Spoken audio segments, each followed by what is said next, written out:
안녕하십니까. 뉴스데스크 강원입니다. 강원도가 접경지역 지원 대책을 내놨습니다. 5개 분야 20개 사업을 추진합니다. 접경지역 주민들은 좋은 정책이지만 그래도 여전히 막막하다고 합니다. 이재규 기자가 취재했습니다. 강원도가 내놓은 도내 접경지역 지원책은 5개 분야 20개 사업입니다. 평화지역 발전 체계 구축, 군 장병 우대를 통한 상권 활성화, 지역 주민 생업 지원, 관광객 유치 지원, 관광 문화자원 조성이 5개 분야입니다. 20개 세부 사업은 상생발전 협의회 구성, 접경지역 지원 특별법 개정, 군 장병 우대업소 육성과 인센티브 지원, 인센티브 관광 확대, 농축산물 군납 공급 확대 등입니다. 이 중 국방개혁에 대한 정부 차원의 협조를 얻어야 하는 핵심 사업은 상생협의체 구성사업과 접경지역 지원 특별법 개정 사업입니다. 문제는 실현 가능성입니다. 상생협의체는 국방부와의 협의가 핵심이고 법 개정 작업은 국회와의 의견 조율이 핵심인데 아직 정해진 것이 별로 없습니다.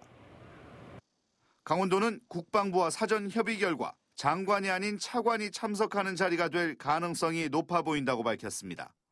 국방부 장관하고 지사님하고 이제 MOU를 체결해서 실제 협의체 주관은 아마 차관님 주재로 가는 걸로 지금 협의가 지금 마무리 단계에 있고요. 하지만 개최 시기와 기간 등 아직 확정되지 않은 사안이 많습니다. 특별법 개정 작업의 경우에는 법 조문도 아직 만들지 않은 상태입니다. 주민들은 여전히 막막하다고 말합니다. 군 장병 이용 금액의 30%를 지역 상품권으로 환급해주는 인센티브 제도 등은 참 괜찮은 정책이지만 정작 군부대가 없어지는 한계를 뛰어넘기에는 부족하다는 말입니다. 우리를 이해하는 것도 많이 나왔는데 저희들이 바랄 수 있는 그 100%의 답은 안 나왔다고 생각을 합니다. 군부대 해체라는 초유의 상황에 직면한 도내 접경지역. 새롭게 마련된 지원 대책이 지방 소멸 위기감까지 느끼고 있는 이들 지역에 얼마나 활기를 불어넣을 수 있을지 관심이 모아지고 있습니다. MBC 뉴스 이재규입니다. 최근 교통망이 크게 개선되면서 동해안 지역의 산업단지와 농공단지 분양률이 높아지고 있습니다. 폐광 지역 역시 투자 유치 조례에 따라 투자 보조금이나 부지 매입 보조금을 지급해 기업 유치에 나서고 있습니다. 홍한표 기자가 보도합니다.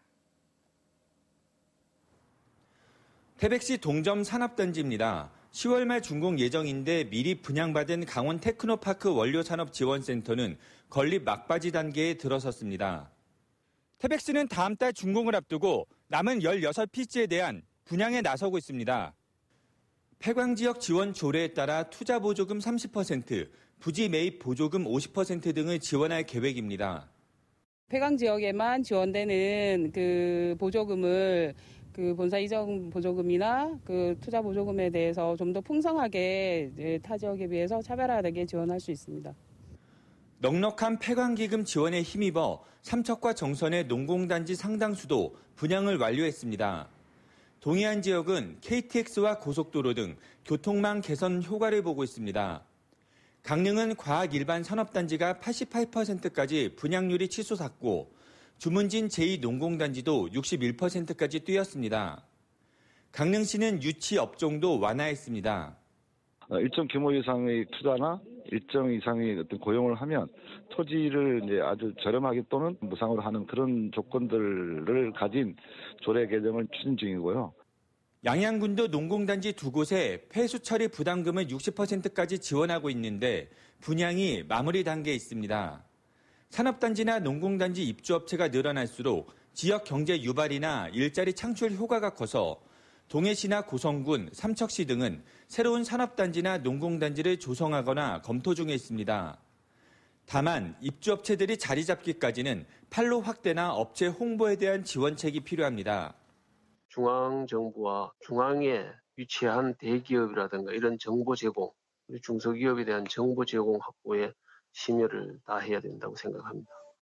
또 인접 시군의 경우 서로 차별화된 산업 분야를 나눠 제사의 깎아먹기식의 경쟁은 지양해야 한다고 전문가들은 조언합니다. MBC 뉴스 홍한표입니다.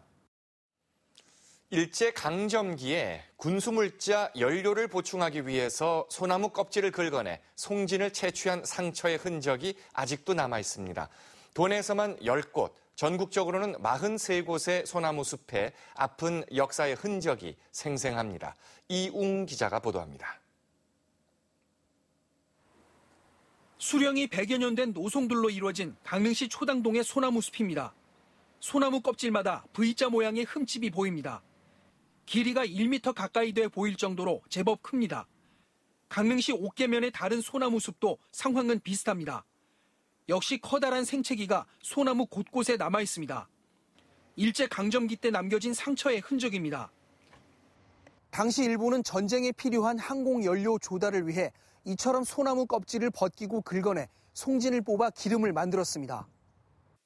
1933년부터 10년간 9,500여 톤의 송진을 강제로 채취했고 피해 소나무만 500만 그루가 넘는 것으로 추정됩니다. 산림과학원이 최근 피해 소나무의 분포 지역을 파악한 결과 강원도는 10곳, 전국적으로는 43곳에 달했습니다.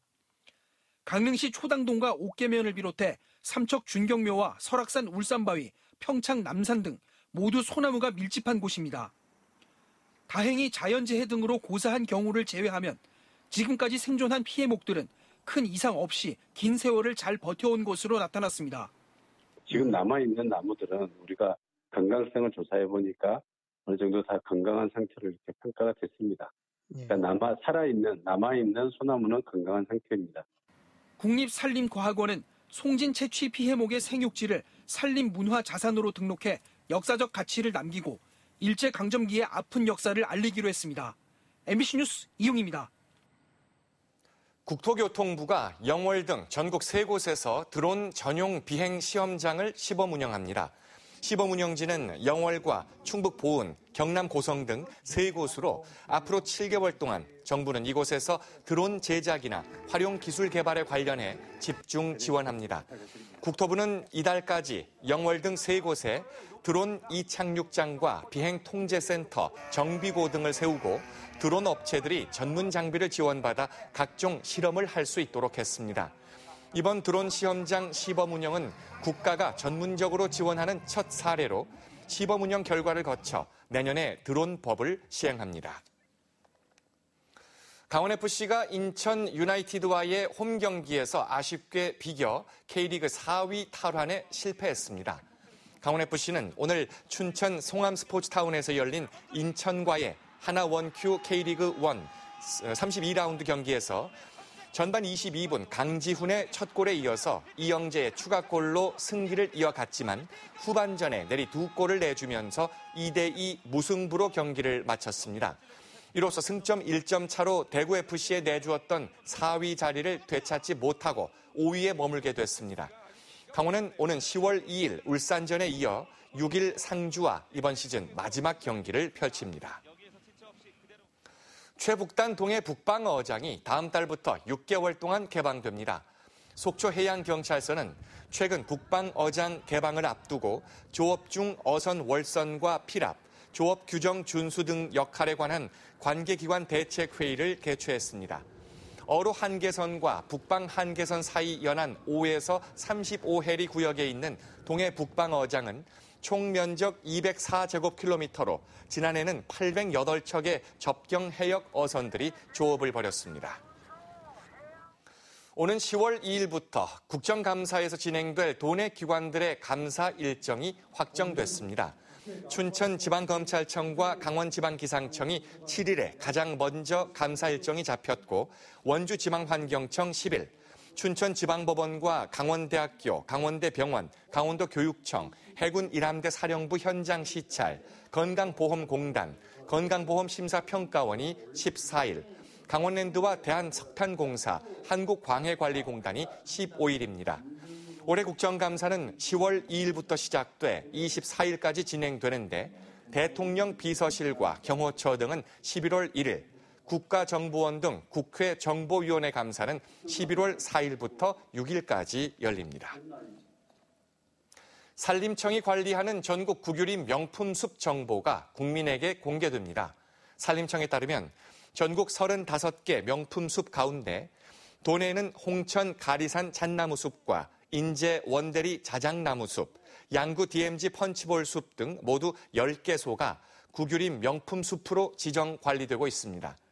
산림청은 명품숲에 대한 국민들의 접근성을 높이기 위해서 위치와 수종, 연락처 등 각종 정보를 공공 데이터 포털 서비스에 등록해 개방한다고 밝혔습니다.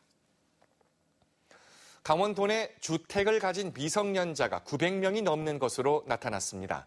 심기준 국회의원이 통계청에서 받은 자료에 따르면 지난 2017년 기준 강원도 내 미성년 주택 보유자 902명 가운데 10명은 주택을 3채 이상 가진 것으로 나타났습니다. 도내 10살이 안 된 주택 보유자는 270명으로 이 중 1명은 5채 넘게 갖고 있었습니다. 심의원은 소득 없는 미성년자에 대한 편법 증여나 탈세 문제는 없었는지 검증해야 한다고 말했습니다. 강원랜드가 2년 연속 청렴도 평가에서 최하위 등급을 받은 것으로 나타났습니다. 어기구 국회의원이 국민권익위원회로부터 받은 자료에 따르면 강원랜드는 2017년과 2018년 연속으로 청렴도 평가에서 최하 등급인 5등급을 받았습니다. 특히 강원랜드는 국회 산업통상자원 중소벤처기업위원회 소속 평가 대상 기관 43곳 중에서 유일하게 2년 연속 최하위 등급을 받아 개선이 시급한 것으로 나타났습니다. 전선 지중화 비율이 10%에도 미치지 못하는 광역지자체가 강원도를 포함해 3곳으로 나타났습니다.